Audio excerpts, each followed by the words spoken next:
ভালো কাজে প্রশংসা জোটে না, কিন্তু পান থেকে চুন খসলেই পুলিশ খারাপ।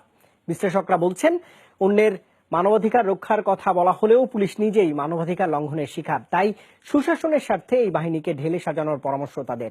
পুলিশের পেশাদারিত্বের সংকট নিয়ে নাজমুল হোসেনের ধারাবাহিক রিপোর্টের আজ দেখুন প্রথম পর্ব। ছবি তুলেছেন বিল্লাল হোসেন। ৩০ বছর চাকরি জীবনে আব্দুল খালেকের বেশিরভাগ সময় কেটেছে পুলিশ ব্যারাকে।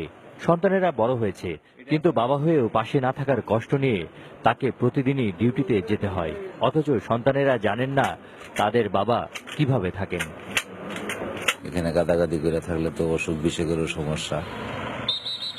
পুলিশের কোনো সাপ্তাহিক ছুটি নেই, প্রয়োজনের সময় ছুটি পাওয়া যায় না। বছরের পাওনা ছুটি কাটাতে পারেন না অধিকাংশ পুলিশ সদস্য। বলতে গেলে খুবই কষ্টে আছে ছুটির জন্য। বছরে মাত্র আমরা 20 দিন ছুটি পাই, সরকারি ছুটি। তাও 20 দিন আমরা দরকারি সময় যেতে পারি না। মৌলিক চাহিদাগুলো সেগুলো পাইলে আমাদের আর কোনো সমস্যা নাই, কিন্তু আমরা সেগুলো কোনোটাই পাচ্ছি না। উৎসবে পার্বণে সবাই যখন পরিবারকে নিয়ে আনন্দময় সময় কাটান, তখন পুলিশ থাকেন তাদের নিরাপত্তায়। অথচ এই মানুষগুলোর নিজেরও পরিবার আছে, কিন্তু আনন্দ উদযাপনে পরিবারের সান্নিধ্যে থাকার সুযোগ পান খুবই কম।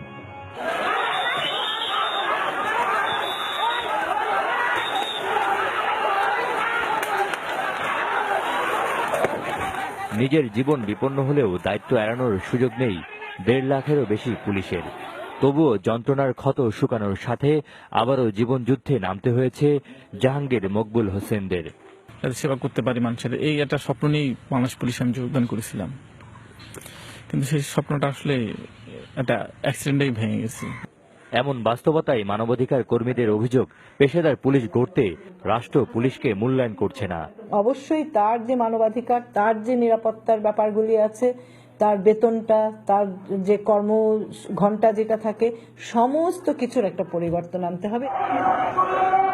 তবে নীতি নির্ধারকেরা বলছেন, আধুনিক বাহিনী হিসেবে গড়তে পুলিশের সুযোগ সুবিধা আগের চেয়ে বাড়ানো হয়েছে।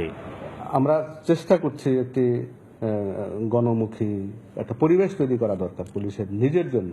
সেটাকে নিয়ে আমরা কথাবার্তা বলছি, এবং কিছু যে আমরা পাইনি তা তো নয়। তাদের আবাসনের ব্যবস্থা করতে হবে। সবকিছু মিলিয়ে 50,000 পুলিশের জন্য যা যা করণীয় তা আমরা প্রস্তুতি নিচ্ছি।